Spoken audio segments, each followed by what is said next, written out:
My home style कुकिंगे सबाइके स्वागत। आमी आजके आपनादेर जे रेसिपिटी शेयर करब सेटा डिम दिए होबे। डिमेर आमरा नानान रेसिपि खाई, तबे आजकेर रेसिपिटा किन्तु एकदमई नतून एकटा रेसिपि। आमी डिम आर कचुर लति दिए एत टेस्टी एकटा रेसिपि शेयर करब जेटा गरम भातेर साथे भीषण भालो लागबे।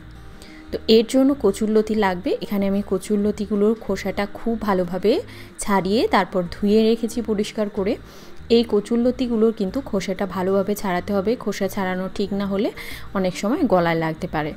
তো সবার প্রথমে যে কাজটা করব, আমি একটা হাঁড়ির মধ্যে একটু নুন দিয়ে দিলাম। এই ফুটন্ত গরম জলের মধ্যে এই কচুর লতিগুলোকে দিয়ে 5 থেকে 6 মিনিট মতন একটু ফুটিয়ে নেব। এর বেশি করার দরকার নেই, তাহলে এটা বেশি নরম হয়ে যাবে আর রেসিপিটার সেই টেস্টটা পাওয়া যাবে না।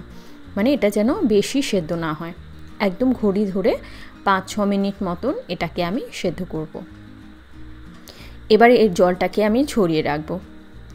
দেখুন, এই রেসিপিটা বানানোর জন্য আরও একটা মেইন ইনগ্রেডিয়েন্টস হচ্ছে ডিম। এখানে 5টা ডিম সেদ্ধ করে মাঝখান দিয়ে কাট করে রেখেছি।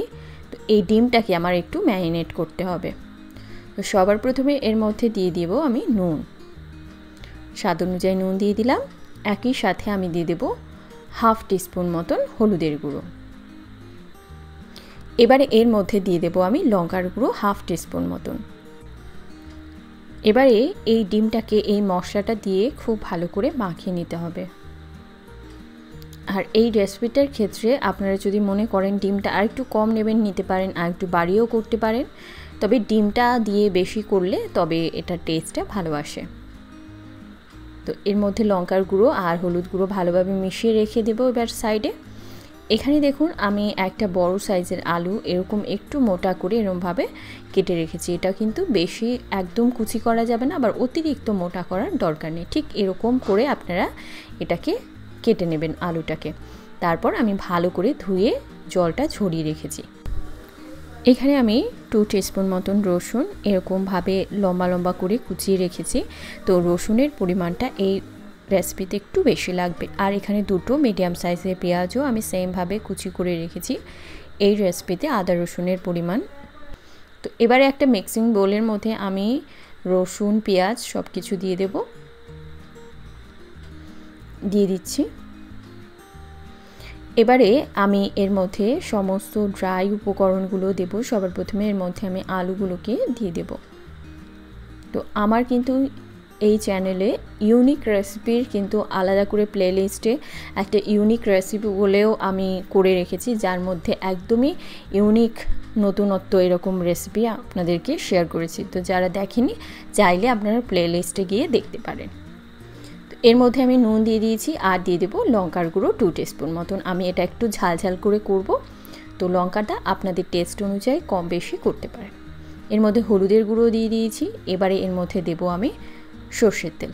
এই রান্নাটা সর্ষের তেলেই সবচাইতে ভালো হয়। এবারে এটাকে খুব ভালো করে আমি মাখিয়ে নেব।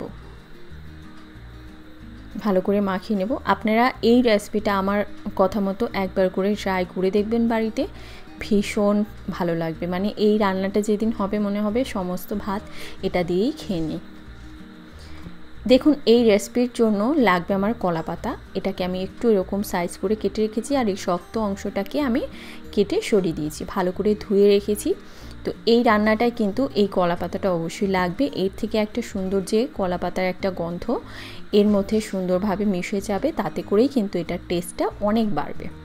তো এটা আপনারা অবশ্যই করবেন। আপনারা এইভাবেও করতে পারেন, পাতুরির মতন ছোট ছোট করেও করতে পারেন। তো আমি একসাথেই করব। এইভাবে আমি একটা সাইডে এই মাখানোটা দিয়ে দিচ্ছি, দিয়ে আর বাদবাকি সাইডে আমি ডিমটাকে দেব। ডিমটা আমি এই মশলাটার উপরে দেব না, তাহলে কি হবে কুসুমের ভাগটার মধ্যে মানে পোড়া পোড়া ওই ব্যাপারটা আসবে না। সেই জন্য এটাকে এরকমভাবে পুরো ডাইরেক্ট কলা পাতার উপরে দেব সাইডে, আর বাদবাকি সাইডে এরকমভাবে সেই সবজি মাখানোটা দিয়ে দিয়েছি। এইভাবেই দেবেন, তবেই ভালো হবে। তো তার আগে কিন্তু আমি মাছেরও রেসিপি এরকমভাবে দেখিয়েছি, যেটা বরিশালের খুবই স্পেশাল একটা রেসিপি। তো আপনারা ট্রাই করে দেখতে পারেন, ওই রেসিপিটাও ভীষণ ভালো হয়। তো সাইড দিয়ে একটু সর্ষের তেল দিয়ে এটাকে আমি এরকমভাবে ঢাকা দিয়ে একদম লো আঁচে করে চাপা দিয়ে রাখবো। এটা কিন্তু আঁচটাকে লো রাখতে হবে, নইলে নিচটা পুড়ে যাবে আর বাদবাকি সবজিগুলো সেদ্ধ হবে না। তো ফিরে আসবো একটু সময়, যতক্ষণ অবধি এটার থেকে জল বার হচ্ছে। দেখুন এর থেকে অনেকখানি জল বেরিয়ে এসছে। এবারেও আমি এটাকে আবারও ঢাকা দিয়ে রাখবো। যখন জলটা পুরো শুকনো হবে তখন আমি এটাকে উল্টে দেব। তার আগে করতে গেলে কিন্তু গায়ে পুরো তেল এরকম ছিটে আসবে, ছ্যাঁকা খেতে পারেন। সেই জন্য এটা জলটা একটু শুকনো হওয়া অবধি অপেক্ষা করতে হবে। যখন শুকনো হয়ে যাবে তারপর এটাকে উল্টাতে হবে। তো এটা উল্টানোর একটা কায়দা আছে, আমি দেখিয়ে দিচ্ছি।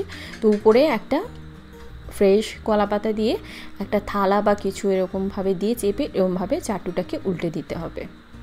এবারে এই নিচের পাটটা সেই যে ফ্রেশ কলা পাতাটা টেনে আবার চাটুতে বসিয়ে দিতে হবে। সেক্ষেত্রে কী হবে, দুটো পিঠই সুন্দরভাবে হবে।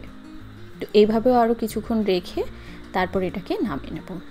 এটা অবশ্যই গরম ভাতের সাথেই সার্ভ করবেন, গরম গরম, তাহলেই কিন্তু এটার টেস্টটা ভালো আসবে। এই নতুন রেসিপিটি কীরকম লাগলো আমাকে অবশ্যই কমেন্ট করে জানাবেন। আর রেসিপিটি ভালো লেগে থাকলে একটা লাইক অবশ্যই করুন, শেয়ার করুন। আর আমার চ্যানেলটিকে যারা সাবস্ক্রাইব করেনি করবেন, আরও এরকম নতুন নতুন রেসিপির জন্য। ভালো খান, সুস্থ থাকুন।